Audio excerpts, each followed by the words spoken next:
सोचो एक ऐसा बच्चा जो फ्यूचर का एसेट होना चाहिए, वही अगर क्राइम की दुनिया में चला जाए तो क्या होगा। इसी प्रॉब्लम को हम जुवेनाइल डेलिक्वेंसी कहते हैं। हेलो एवरीवन, मेरा नाम है प्रोफेसर DKS और आज हम बात करने वाले हैं जुवेनाइल डेलिक्वेंसी के बारे में। तो चलिए शुरू करते हैं। सबसे पहले हम देखेंगे मीनिंग ऑफ जुवेनाइल डेलिक्वेंसी के बारे में। जुवेनाइल डेलिक्वेंसी का मतलब होता है जब 18 साल से कम एज के बच्चा जो कोई ऐसा काम करता है जो लॉ के अगेंस्ट हो, तो उसे जुवेनाइल डेलिक्वेंसी कहते हैं। सिंपल वर्ड्स में देखा जाए तो जुवेनाइल का मतलब होता है 18 साल से कम का बच्चा, और डेलिक्वेंसी का मतलब होता है गलत या इलीगल बिहेवियर। इसके बाद हम देखेंगे definition under juvenile justice act 2015। Section 2 sub section 12 में दिया गया है कि child means a person who has not completed 18 years of age. मतलब ऐसा चाइल्ड जो 18 साल से कम का है। उसके बाद सेक्शन 2 सब क्लॉज 35 में दिया गया है juvenile means a child below 18। As per United Nation juvenile delinquency includes act of minors that violate criminal law. यहाँ पनिशमेंट से ज़्यादा करेक्शन पर फोकस होता है। जुवेनाइल वही बच्चा है जो 18 साल से कम के नीचे का हो, और अगर वो ऑफेंस करता है तो उसी क्रिमिनल नहीं माना जाता, उसे रिफॉर्म और रिहैबिलिटेशन का मौका दिया जाता है। इसके बाद हम देखेंगे टाइप्स ऑफ जुवेनाइल डेलिक्वेंसी। सबसे पहले आता है इंडिविजुअल डेलिक्वेंसी। जब बच्चा अकेला क्राइम करता है, जैसे चोरी हो गई है, गाली देना, या तो स्कूल से भागना, ड्रग्स लेना, ये सब इंडिविजुअल के अंडर आता है। इसके बाद आता है ग्रुप डेलिक्वेंसी। ग्रुप में जब बच्चे गैंग या ग्रुप में क्राइम करते हैं, चैन स्नैचिंग हो गया, ग्रुप फाइट्स हो गया, ये सारे, तो ये सब चीज़ ग्रुप डेलिक्वेंसी के अंदर।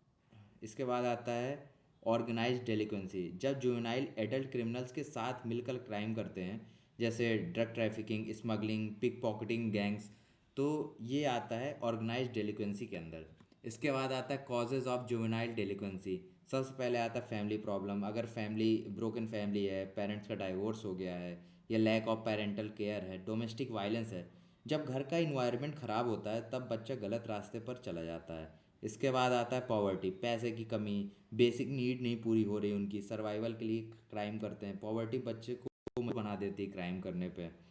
इसके बाद आता है बैड कंपनी, गलत संगति या गलत दोस्तों के साथ रहना, क्रिमिनल इन्फ्लुएंस, ये सारी चीज़ें। गलत संगति जुवेनाइल डिलीजेंसी का सबसे बड़ा रीज़न है। सबसे पहले हम देखेंगे कि जितने भी क्राइम होते हैं वो सारे के सारे ऐसे ही स्टार्ट होते हैं, गलत संगति से ही स्टार्ट होते हैं। इसके बाद देखेंगे सब्सटेंस अब्यूज़। इसमें आता है अल्कोहल, स्मोकिंग, ड्रग्स। ये सब बच्चे को माइंड और जजमेंट का पावर डिस्ट्रॉय कर देती है। वो उनके सोचने और समझने की क्षमता उसको एकदम ख़त्म ही कर देती है। इसके बाद आता है emotional and mental issues. Depression है, स्ट्रेस है, लैक ऑफ लव है, नेग्लेक्ट। लैक ऑफ लव का वो मतलब नहीं जो आप लोग निकाल रहे हैं, वैसा नहीं। इमोशनली वीक बच्चा है, इजीली क्राइम की तरफ अट्रैक्ट हो जाता है। इसके बाद आता है media and technology. Violent movies, crime based web series, social media influence, repeated exposure बच्चे को बिहेवियर का एग्रेसिव बना देती है। मतलब वो एग्रेसिव बिहेवियर का हो जाता है, जैसे जैसा वो देखेगा मूवीज़ तो वैसा वैसा उसका माइंड सेट डेवलप होता जाता है। इसके बाद हम देखेंगे इफ़ेक्ट्स ऑफ जुवेनाइल डेलिक्वेंसी के में इसमें, कि सबसे पहले हम देखेंगे बच्चे के ऊपर क्या इफ़ेक्ट आता है। उसका सबसे पहले फ्यूचर डिस्ट्रॉय हो जाता है, एजुकेशन पूरा इफेक्ट, उसका एजुकेशन इफेक्ट हो जाता है। इसके बाद देखेंगे क्रिमिनल माइंडसेट डेवलप हो जाता है उसके अंदर। और फैमिली में क्या होता है, फैमिली में क्या इमोशनल पेन होता है, फाइनेंशियल प्रॉब्लम स्टार्ट हो जाती हैं। और सोशल में, सोशल गैदरिंग में जैसे होता है ना, तो उसको थोड़ा वहाँ पे उनको कम इज्जत मिलती है, या तो ऐसा सुनने को मिलता है उन लोगों को कि आपका बच्चा ऐसा वैसा। ये सारी चीज़ें ऑन फैमिली उस पर इफ़ेक्ट करती है। इसके बाद आता है ऑन सोसाइटी में क्या होता है, क्राइम रेट बढ़ जाता है। इसकी वजह से क्राइम रेट बहुत तेज़ से बढ़ता है और लॉ एंड ऑर्डर प्रॉब्लम में आ जाता है। इसके बाद इन्वायरमेंट जो होता है बहुत अनसेफ हो जाता है।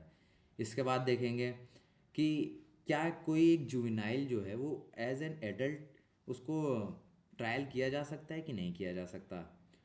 हाँ, किया जा सकता है, लेकिन सिर्फ कुछ केसेस में। अगर उसकी एज 16 से 18 साल की है और वो कोई ऐसा क्राइम कर देता है जो हीनियस क्राइम है, जैसे मर्डर, रेप, तो वो एज एन एडल्ट ट्रायल किया जा सकता है। लेकिन इस पे भी एक कंडीशन है। इसके लिए उसको मेंटल मैच्योरिटी टेस्ट के बाद उसको ट्रायल किया जाएगा। मेंटल मैच्योरिटी टेस्ट जो होता है वो जुवेनाइल जस्टिस बोर्ड लेता है, उस पर देखा जाता है कि वो मेंटली इतना मैच्योर है कि नहीं है, कि जो क्राइम किया है वो मेंटली मैच्योर है, उस मतलब 18 साल के ऊपर की मैच्योरिटी है उसके अंदर कि नहीं है। इसके बाद हम देखेंगे prevention of juvenile delinquency, proper parenting, education हो गया, काउंसलिंग हो गया, या सोशल अवेयरनेस जैसे एनजीओ होते हैं, ये सब एनजीओ सपोर्ट जो होते हैं, इनकी वजह से हम लोग प्रिवेंट कर सकते हैं जुवेनाइल डेलिक्वेंसी को।